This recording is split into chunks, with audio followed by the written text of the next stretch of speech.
पैसा और समय बचाना तो हम सभी को बहुत ज़्यादा पसंद है और इसी के बीच हमें कुछ ऐसे किचन टिप्स एंड ट्रिक्स पता चल जाए जो हमारी लाइफ को आसान तो करे ही, साथ ही साथ हमारे पैसों की भी बचत करे, तो क्या बात है। हेलो दोस्तों, मैं हूँ प्रिया और आज मैं आपके लिए 10 amazing kitchen tips and tricks लेके आई हूँ। तो चलिए आज का ये वीडियो हम स्टार्ट करते हैं। Let's start. तो सबसे पहले बात करते हैं यहाँ पर केलों की।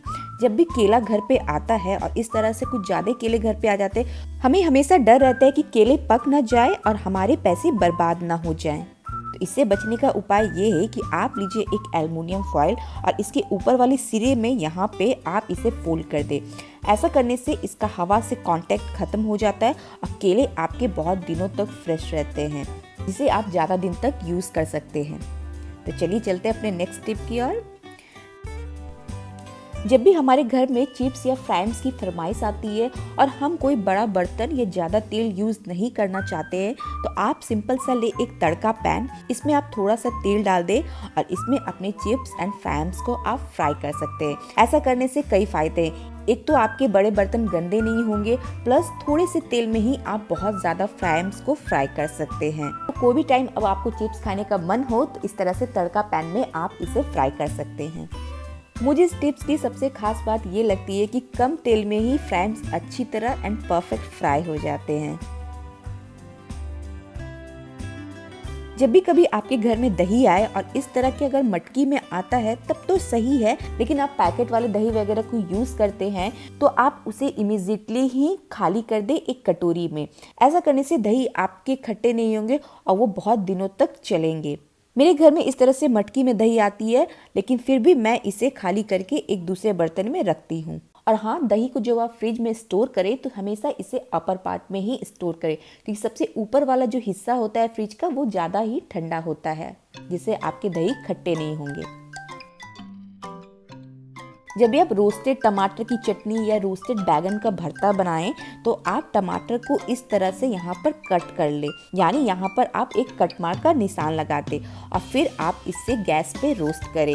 ऐसा करने से टमाटर जल्दी पक तो जाता ही है, साथ ही साथ ये परफेक्टली रोस्ट हो जाता है। और अगर आप रोस्टेड बैंगन और टमाटर भरता के शौकीन हैं तो यहाँ मैं आपको एक छोटी टिप्स और दूंगी कि आप मिर्चा को भी इसमें रोस्ट करके ऐड करें। ऐसा करने से भरता बहुत ज़्यादा ही टेस्टी बनता है। तो नेक्स्ट टिप ये है कि जब भी हम पतीले में दूध को डालते हैं और लास्ट में पतीले का कुछ ऐसा नज़ारा हमें मिलता है, दूध तले पर पूरी तरह से जल जाता है या तो चिपक जाता है। तो इससे बचने का उपाय ये है कि जब भी आप पतीले में दूध डालें उससे पहले आप डालें थोड़ा सा पानी यहाँ पे और उसके बाद दूध को इसमें ऐड करें। ऐसा करने से दूध पतीले के नीचे चिपकेगा नहीं, ना तो वो जलेगा और हमेशा आपका बर्तन क्लीन ही रहेगा। इस सीजन में अंगूर खाना तो सभी को पसंद है, लेकिन आपको तो पता ही है कि न जाने फलों में क्या क्या स्प्रे किया जाता है इसे ताज़ा रखने के लिए, और अंगूर को तो हम डायरेक्ट ही खाते हैं।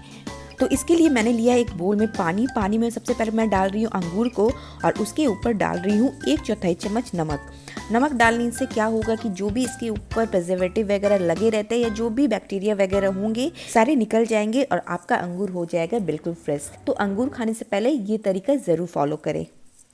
चलिए चलते हैं हम अपने नेक्स्ट टिप की ओर। अब मैं आपको एक ऐसी टिप बताने वाली हूँ जिसे देखकर आपके होश उड़ जाएंगे। जी हाँ दोस्तों, हम इस तरह के बर्तन अपने किचन में ज़रूर यूज़ करते हैं जिसके नीचे एक कॉपर की परत रहती है। कुछ समय के बाद ये पूरी तरह से काला पड़ जाता है और कॉपर भी निकलने लगता है। तो इसे बरकरार रखने के लिए और चमकदार बनाए रखने के लिए हमें क्या करना है कि इसके ऊपर लगानी है नमक, और यहाँ मैं वही नमक यूज़ कर रही हूँ जो हम रेगुलर खाते हैं, और इसके ऊपर डालेंगे हम विनेगर। मैं यहाँ पर वाइट विनेगर का यूज़ कर रही हूँ। आप इसका रिएक्शन देखिएगा कि कितना ज़बरदस्त रिएक्शन होता है, और इसे ज़्यादा नहीं, आपको 1 मिनट के लिए छोड़ना है। फिर मैंने लिया है नींबू का छिलका, ये यूज़ किया हुआ नींबू है और हमें यहाँ पर नींबू के छिलके की ही ज़रूरत है। तो हम बस जेंटली इसे रब करेंगे और आप देखिए कितना ज़बरदस्त इसका रिएक्शन है। कॉपर का रंग कैसा था और ये कैसा होते चला जा रहा है। हल्का सा हम जब इसे स्क्रब करेंगे तो ये पूरी तरह से चमकदार हो जाएगा और आपको अपने कॉपर वाले बर्तन बिल्कुल नए जैसे मिल जाएंगे। जितने भी आपके घर में कॉपर के बर्तन हैं, चाहे वो पूजा घर में हो या हो किचन में, आप ये तरीका अपना के उसे चमकदार बना सकते हैं। तो यहाँ मैं दोनों बर्तनों को अच्छी तरह से स्क्रब कर रही हूँ। बहुत ही ज़बरदस्त रिएक्शन होता है, हमें ज़्यादा मेहनत करने की यहाँ ज़रूरत नहीं लगती है। और अब मैं इसे वॉश करके लेके आती हूँ। ये देखिए पहले का सीन और अब का सीन में कितना अंतर है, बिल्कुल चमकदार हो गए कॉपर के बर्तन। ये तरीका ज़रूर फॉलो कीजिए और मुझे ज़रूर बताइए कि आपको मेरी ये ट्रिक कैसी लगी। तो चलिए चलते हैं अपने नेक्स्ट टिप की ओर। जब भी धनिया पत्ती घर पे आती है तो कुछ ज़्यादा मात्रा में ही आ जाती है और इसे स्टोर करके रखना बहुत ज़्यादा ही डिफ़िकल्ट काम रखता है, क्योंकि ये पत्ते हैं तुरंत ही सूख जाते हैं या तो गलने लगते हैं। तो हमें क्या करना है कि इसके नीचे वाला पार्ट, इसका जो जड़ होता है, उसे हमें इससे अलग कर देना है।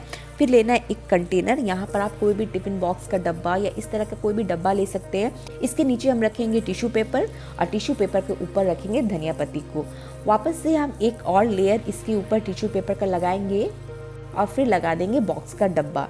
अब आपका धनिया पत्ती 15 दिनों के लिए फ्रेश रहेगा। जैसा आपने रखा है सेम वही कंडीशन में कम से कम आपको 15 दिनों के लिए धनिया पत्ती मिलेगा। तो ये तरीका बिल्कुल किफ़ायती है, आपके पैसे बचेंगे और आपका धनिया पत्ती हमेशा फ्रेश रहेगा। तो चलिए चलते हैं अपने नेक्स्ट टिप की ओर। जब भी लौकी या कद्दू घर पे आते हैं तो इस तरह से बड़े वाले आ जाते हैं और हम आधा बनाते हैं और आधा ऐसे ही छोड़ के रख देते हैं। जिससे होता क्या है कि कद्दू का अपर पार्ट ड्राई हो जाता है और वापस से जब हम इसे बनाते हैं तो हमें इसे काट के फेंकना पड़ता है। तो इससे बचने का उपाय ये है कि आप इसके ऊपर वाले पार्ट में लगा दें एल्युमिनियम का फॉइल। ऐसा करने से ये हवा के कांटेक्ट में नहीं आएगा और आपका लौकी बिल्कुल फ्रेश रहेगा। जब आप खोल के इसे फिर से बनाइएगा तो ये वैसा का वैसा ही आपको मिलेगा। लहसुन को छीलना हर किसी के लिए सरदर्द है, तो इसी सिरदर्द को भगाने के लिए आज मैं आपको एक उपाय बताती हूँ। जब भी हमें लहसुन को छीलना हो और बगल में कुकर ऑन हो तो कुकर के ऊपर रख दे लहसुन को और जब तक कुकर में 2-3 सीटियाँ आती रहे उसमें लहसुन को रहने दें। ऐसा करने से क्या होगा कि लहसुन थोड़ा सा सॉफ्ट हो जाएगा और इसके छिलके आसानी से बाहर निकल आएंगे। मैं आपको ये चीज़ करके भी दिखाती हूँ। ये देखिए 2-3 सीटी कुकर ने लगा दी है। अब हम इससे लहसुन को हटा रहे हैं, हल्का सा इसे स्क्वीज करेंगे एंड परफेक्टली हमारा लहसुन का छिलका अलग होते जाएगा। आप ये तरीका लहसुन को स्टोर करके करने के लिए भी कर सकते हैं, क्योंकि लहसुन छीलना सच में एक बहुत बड़ा ही सरदर्द है। तो ये देखिए यहाँ मैंने बहुत सारे लहसुन को छील के रख दिया है। तो आपको मेरी ये सारे टिप्स एंड ट्रिक्स कैसी लगी मुझे मेरे कमेंट सेक्शन में ज़रूर बताइएगा। चैनल को सब्सक्राइब ज़रूर कीजिएगा क्योंकि ये बिल्कुल फ्री है। और हाँ, शेयर करना ना भूलें क्योंकि शेयर करने से आप आगे वाले की हेल्प कर सकते हैं। तो मैं फिर से मिलूंगी न्यू वीडियोज़ के साथ, तब तक के लिए बाय बाय।